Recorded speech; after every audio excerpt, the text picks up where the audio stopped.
Standing in front of 25 people at 9:15 on a Monday morning, watching Trevor Ashford slide an envelope across the conference table, I did something nobody expected. I smiled. Not because I was happy, because 8 months ago, I'd programmed this exact moment into the system that runs his entire company, and in about 3 hours, he was going to realize his mistake. My name is Carter Brennan. I'm 52 years old, and this is the story of how I brought down a $200 million company without writing a single new line of code. Let me back up. That Monday started normal enough. I was up at 5:30, made coffee in my Red Sox mug, the one with the faded 2004 World Series logo. My apartment in Southie was quiet. Been living alone since the divorce 3 years back, just me and the view of the harbor when the fog lifts. I checked my phone. Text from my son Brandon at BU. "Dad, you see the Pats trade?" Insane. Kid's 20 years old, computer science major, and he still texts me about football at 6 a.m. I typed back Belichick's lost it and headed to the shower. Got to the Apex Logistics office in Seaport by 7:30. Parked my 2015 F-150 in the usual spot, third level, northwest corner. Badge worked fine. Grabbed my laptop bag and headed up. 20 years I'd been coming through that lobby. 20 years of building the infrastructure that made Apex work. When I started in 2005, this company was a failing startup burning through investor money. Their systems were a disaster. Data leaking everywhere, servers crashing weekly, vendors threatening to pull out. They brought me in on contract to stabilize things. What I did was more than that. I built Sentinel. Sentinel wasn't flashy. No product launch, no press release. Just a smart relay system that sat between every critical transaction, validating data, rerouting failures, keeping everything running smooth. It lived in the background, invisible, perfect. The kind of infrastructure nobody notices until it stops working. The company recovered. Roland Ashford, the founder, made millions. We went from 30 employees to 400, from one office to 6 locations, and through it all, Sentinel held everything together. Here's what nobody knew. Sentinel didn't run on Apex's servers. When I built it, I saw too much chaos, people fighting for control, leadership changing every year, short-term thinking everywhere. So I made a decision. I spun up my own server cluster, registered under my personal LLC, and deployed Sentinel through that channel. Clean, separate, mine. Legally, I owned it. Technically, I controlled it. They used it every single day and never asked questions because it never failed. Then last year, Roland retired, handed the company over to his son Trevor. 38 years old, Harvard MBA, zero technical knowledge. The kind of guy who talks about disruption and digital transformation without understanding what either word actually means. I knew things were going to change. Trevor wanted to make his mark, bring in his own people, modernize everything. Translation: get rid of anyone who remembered how things actually worked. So 8 months ago, I added something to Sentinel's code, a contingency trigger. If my credentials were terminated without proper authorization, the system would begin a controlled shutdown. Not a crash, just a gradual freeze that would make everything stop working, slowly, until they figured out what they'd done. That Monday morning, I got pinged at 8:45. Carter, urgent executive meeting, conference room A. 9:15 sharp, no agenda, no context, just a summons. I grabbed my notes on the weekend system audit I'd finished and headed down. The conference room was on the 3rd floor, all glass walls and expensive furniture. When I walked in, I stopped. 25 people. Every director, every VP, half the senior management team. All sitting there, staring at me like I was about to get a performance review. Trevor sat at the head of the table in a suit that probably cost $3,000. His tie was perfect, his smile was sharper. I stayed standing, didn't sit down. "Carter," he said, folding his hands like he was hosting a press conference, "let's keep this short. As of this moment, your role at Apex Logistics is being eliminated. Effective immediately." The room went silent. Not gasps, not murmurs, just dead air. I scanned the faces. Nicole Winters, sitting 3 seats down, wouldn't look at me. Nicole, who I'd trained for 18 months, who I'd saved when she screwed up a client data migration 3 years ago. I took the blame for that one. Stayed overnight fixing it while she went home. Now she was VP of Technology Integration, and she couldn't meet my eyes. Austin Pierce, Trevor's 28-year-old innovation director, was smiling. Kid had been here 2 months and thought he understood systems architecture because he'd read some articles on Medium. You'll find your severance package outlined here. Trevor slid the envelope toward me like we were finishing a business lunch. Security will escort you to collect your belongings. We'd appreciate it if you could be out by noon. I didn't touch the envelope, just looked at Trevor. That smug expression, like he'd just made a brilliant strategic move. Understood, I said. Then I turned and walked out. Didn't say goodbye, didn't argue, just left. The door closed behind me. 2 security guards were already waiting in the hallway. Young guys, probably felt awkward about the whole thing. Mr. Brennan, one of them said, we'll walk you to your office. They followed me down the hall. People at their desks suddenly became very interested in their computer screens.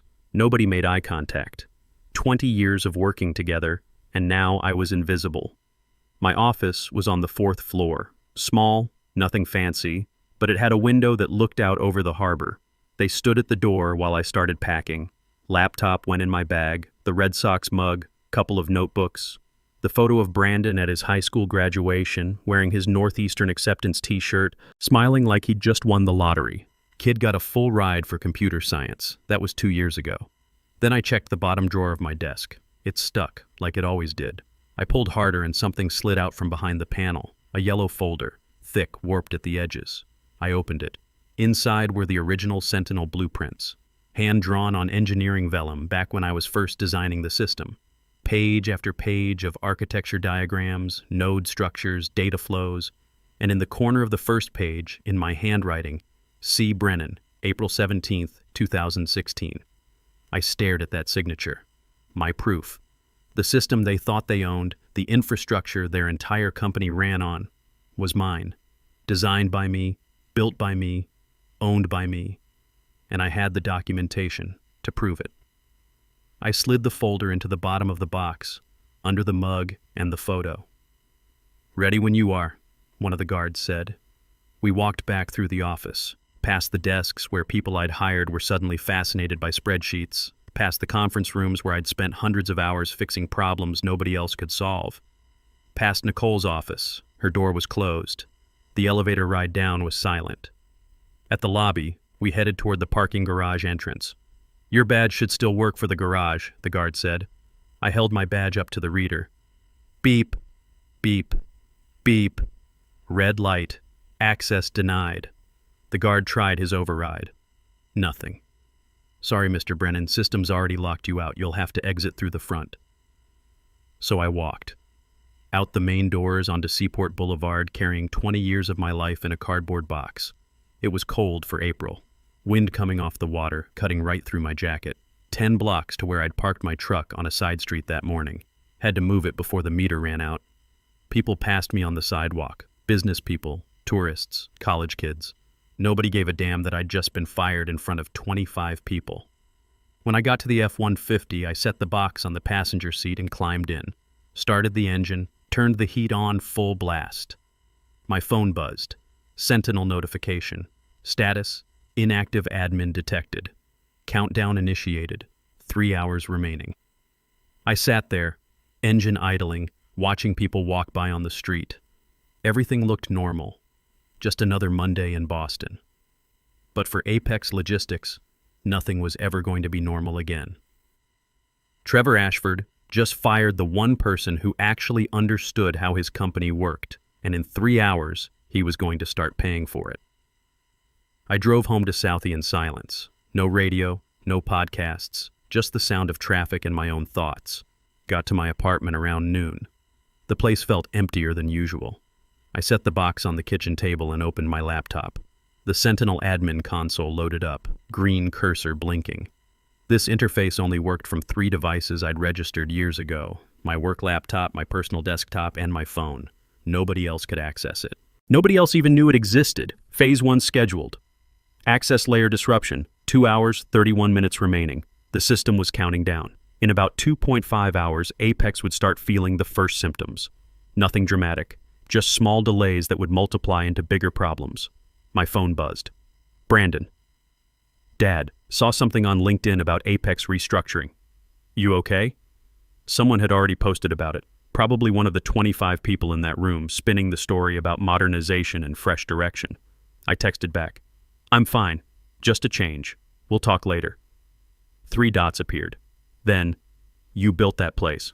Their loss. 20 years old and he already got it. I'd raised him right. I made myself a sandwich but couldn't eat it. Poured 2 fingers of Maker's Mark instead. It was noon on a Monday and I was drinking bourbon, but I figured getting fired earned me that much. By 2 p.m. I opened the Sentinel logs. Just watching. Waiting. 2:17 p.m. Payroll API delay. System queued automatic retry. 2:23 p.m.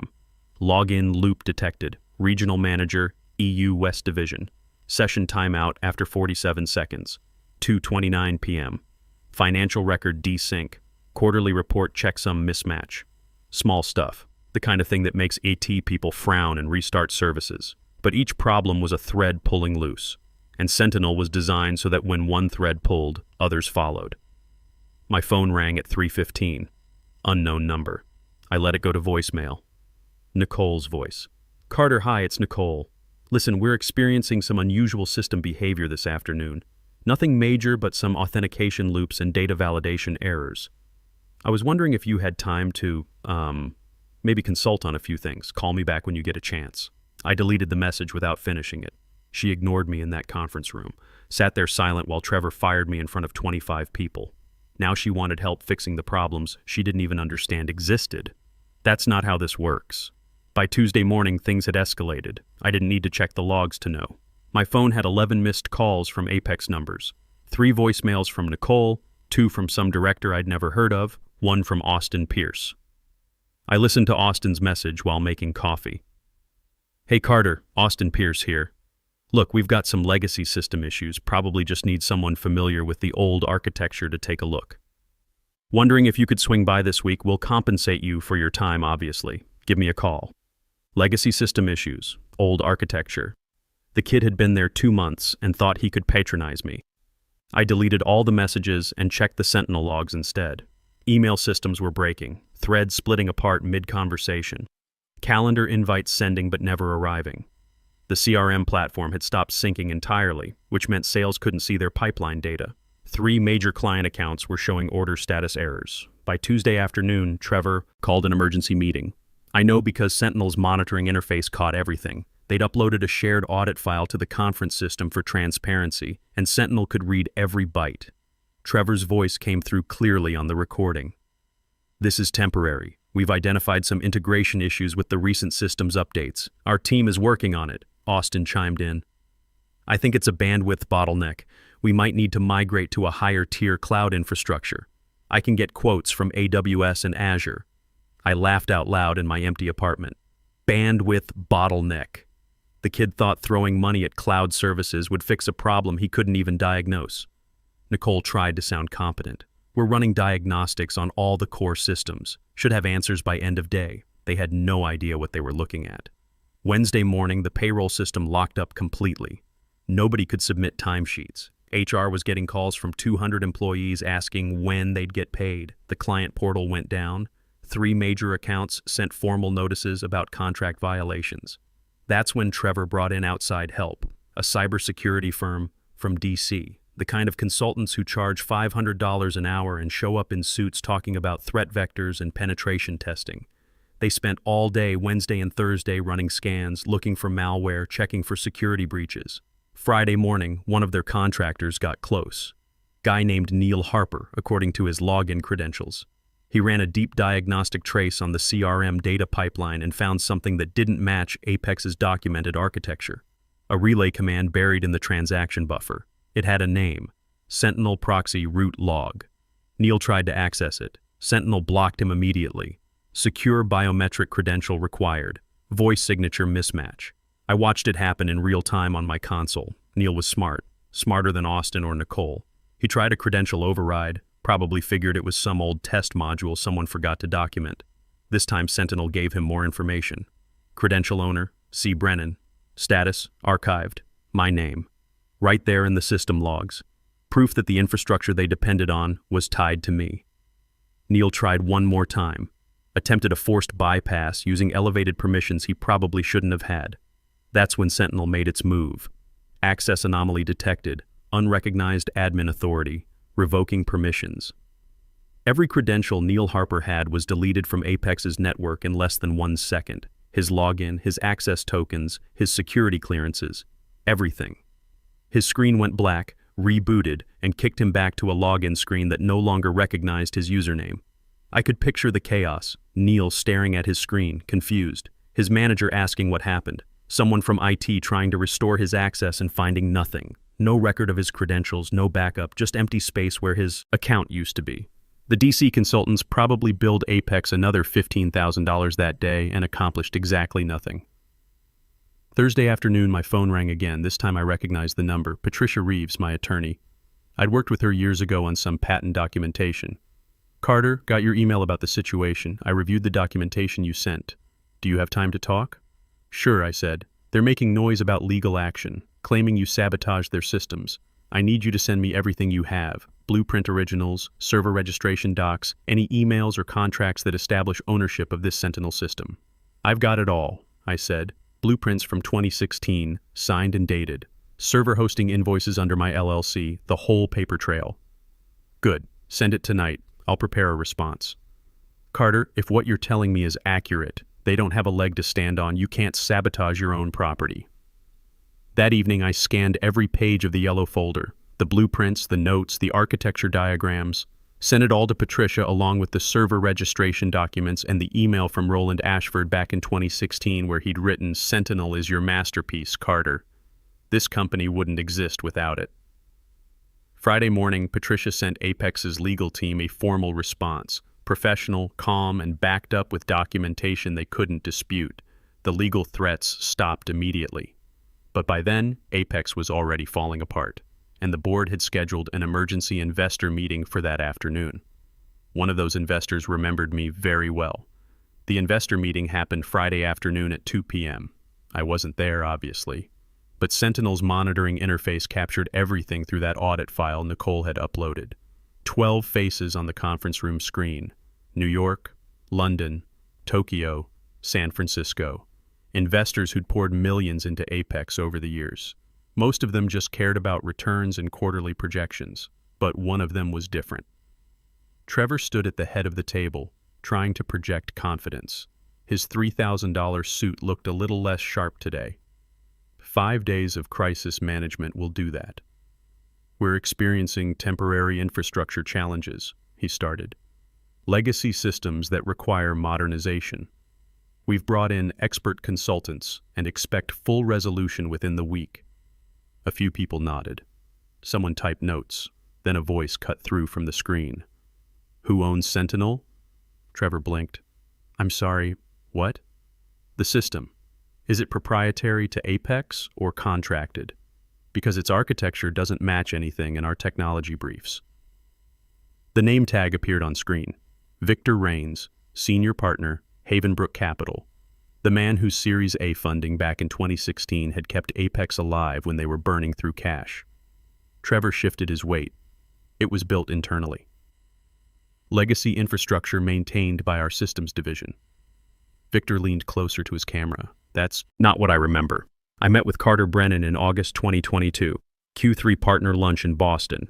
We sat across from each other at Legal Seafood, and he walked me through a system schematic on a cocktail napkin. He paused. I kept that napkin. Still have it in my office. He called it the nervous system behind the noise. Said nobody sees it, but it keeps everything alive. And he signed it. C. Brennan, August 14th, 2022. The room went silent. Nicole's face on the screen had gone pale. Austin looked confused. Trevor opened his mouth, but nothing came out. So I'll ask again, Victor said. Who owns Sentinel? Someone else spoke up. A woman from the London office. Are we saying the core infrastructure isn't company property?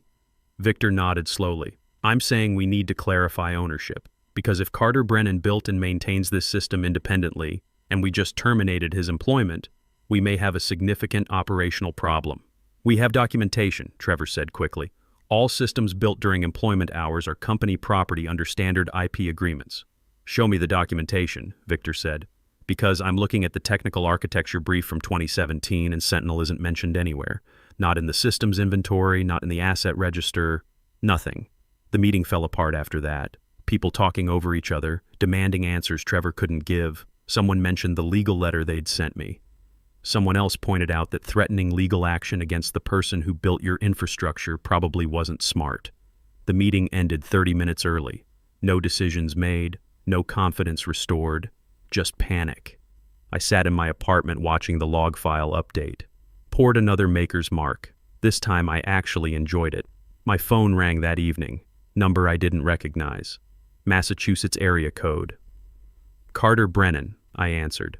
Carter, this is Julia Ross. We met about 4 years ago when you consulted for my startup. We were in that shared office space in Cambridge. I remembered. Small logistics company, maybe 15 people, working on supply chain optimization for mid-size manufacturers. Julia was sharp, asked good questions, actually listened to answers. I remember, I said. How's the company doing? We're at 60 people now. Series B funding closed last month. And we need someone who knows how to build infrastructure that actually works. I heard what happened at Apex. I'm sorry it went down that way, but honestly, it's their loss. Appreciate that, I said. I'm calling because we need a CTO. Someone who can build systems the right way from the ground up. No politics, no shortcuts, just solid architecture. You interested in talking? I looked around my apartment. Empty Maker's Mark glass. Laptop showing Sentinel logs. The cardboard box still on my kitchen table with 20 years of my career inside. Yeah, I said. I'm interested. We met for coffee Monday morning at a place in Kendall Square. Julia brought her VP of engineering, a guy named Chris, who actually knew what he was talking about. We spent 2 hours going through their current setup, their growth projections, what they needed. Here's what I want, I said. Clear documentation on everything. Proper IP agreements that spell out exactly what the company owns and what I own. No ambiguity. And if I build something proprietary, we establish licensing terms up front. Absolutely, Julia said. That's exactly how we want to do it, and I want equity. 5% with standard vesting. She didn't hesitate. Done. When can you start? 2 weeks, I said. I need to close out some things. We shook hands. I walked out of that coffee shop with a job offer that paid $40,000 more than Apex had, plus equity in a company that actually had potential. Tuesday morning, I started rebuilding Sentinel. Took the core logic, everything I'd learned over 20 years, and created something new. Cleaner code, better architecture, modern security protocols, no legacy constraints, no hidden dependencies. We called it Sentinel Prime. This time it wouldn't live in shadows. It would be documented, owned properly, built right from day one, and everyone would know exactly who created it.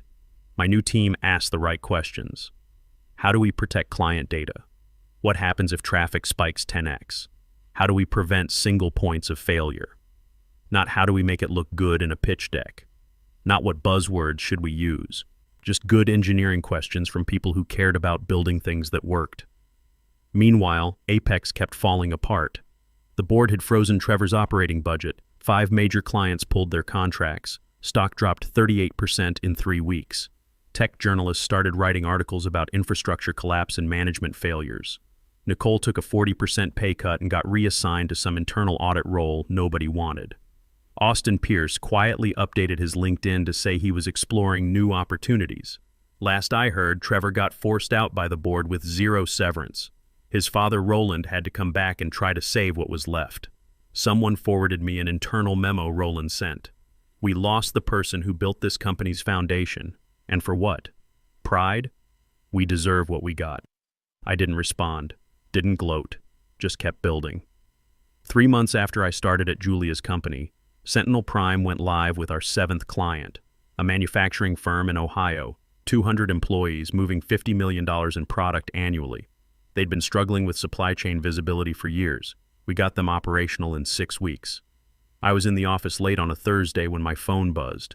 Brandon, Dad, you see this Forbes article? What article? I said. About you. The architect they couldn't erase. It's trending on LinkedIn. I pulled it up on my laptop. There it was. A 2,000-word piece about the Apex collapse, the Sentinel ownership dispute, and how I'd rebuilt the system at a new company. They'd interviewed Victor Rains. He'd told them about the napkin, the lunch in Boston, how he'd known from day one that I was the real architect behind Apex's success. The article quoted Roland Ashford too. We made a catastrophic error in judgment. Carter Brennan built our foundation, and we destroyed it because my son wanted to bring in his own team. That's not leadership. That's ego." Brandon texted again. "They called me for a quote, said I could decline if I wanted." "What did you tell them?" I typed back. "Told them my dad taught me to document everything and never build something you don't own. Reporter loved it." I smiled. 20 years old, and the kid already understood what took me decades to learn. Friday morning, Julia called me into her office. She had the Forbes article open on her screen. "This is incredible press for us," she said. 3 potential clients reached out this morning asking about Sentinel Prime. One of them is a Fortune 500 company. "Just doing the job," I said. "No, Carter. You're doing more than that. You're building something that actually matters. The team respects you, clients trust you, and you're teaching everyone here how to do this right." She paused. "We're accelerating your equity vest. You've earned it."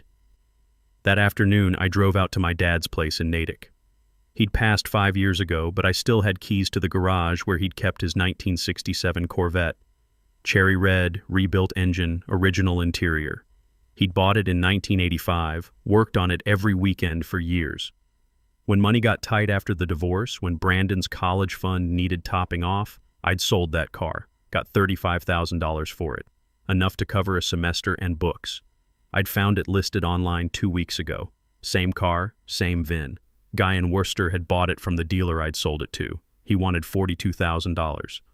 I wrote the check that afternoon. Saturday morning, I drove it home, parked it in my building's garage, covered it with the same tarp my dad had used, stood there for a minute just looking at it. My phone buzzed. Brandon again. "Dad, can I come over? Want to talk about something?" "Sure," I said. "Come by whenever." He showed up an hour later. We sat at my kitchen table, the same one that had held the cardboard box with 20 years of my career inside. That box was gone now. Everything filed properly, documented, stored where it belonged. "I'm graduating in May," Brandon said. "Been thinking about what's next." "You've got options," I said. "Your grades are solid. Any company would be lucky to have you." "That's the thing," he said. "I don't want just any company. I want to work somewhere that actually values what I build, somewhere that does things right." He paused. "Think there's room at your company?" I looked at my son. 20 years old, computer science degree almost finished, his whole career ahead of him. He could go anywhere. Big tech companies, startups with flashy perks, places that would pay him 6 figures right out of school. And he wanted to work with me. "We've got a junior engineering position opening up in June," I said. "You'd have to interview with the team. I'm not handing you anything. Wouldn't want you to," he said. "I'll earn it." "I know you will," I said. That evening, I sat on my balcony watching the sun set over Boston Harbor. The Apex building was visible in the distance, glass and chrome reflecting the orange light. From here, it still looked impressive. You couldn't see the half-empty parking lot or the darkened floors. My phone was quiet. No emergency calls, no system alerts, no voicemails from people who'd ignored me asking for help they didn't deserve. Just a text from Julia. "Board approved the Fortune 500 contract. Biggest deal we've ever closed. Celebration Monday." And one from Brandon. "Thanks for the talk, Dad. Means a lot." I thought about Trevor Ashford, 38 years old, handed a company he didn't build, surrounded by people who told him what he wanted to hear.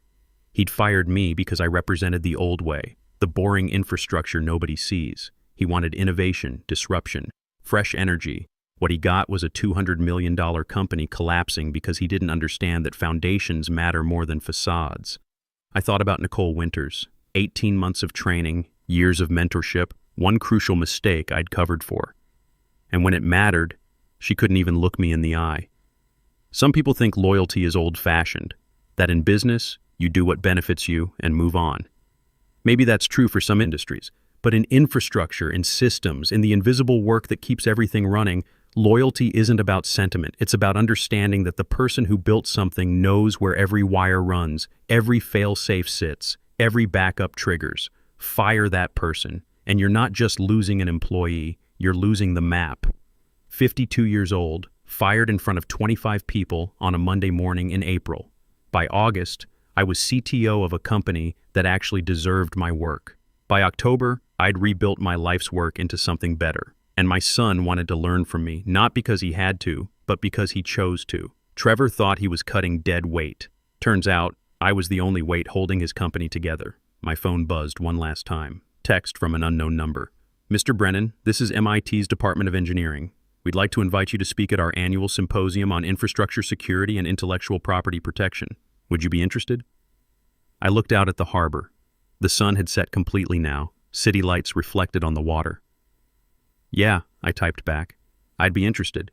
Because some systems fail, some companies collapse, some people learn too late what matters. But the right foundations, built by the right people, with the right integrity, those last forever. And the architects who build them? We don't disappear just because someone stops looking. We're still here, still building, still proving that experience, patience, and doing things right beats arrogance every single time. Trevor Ashford fired me because he thought I was expendable. He learned otherwise.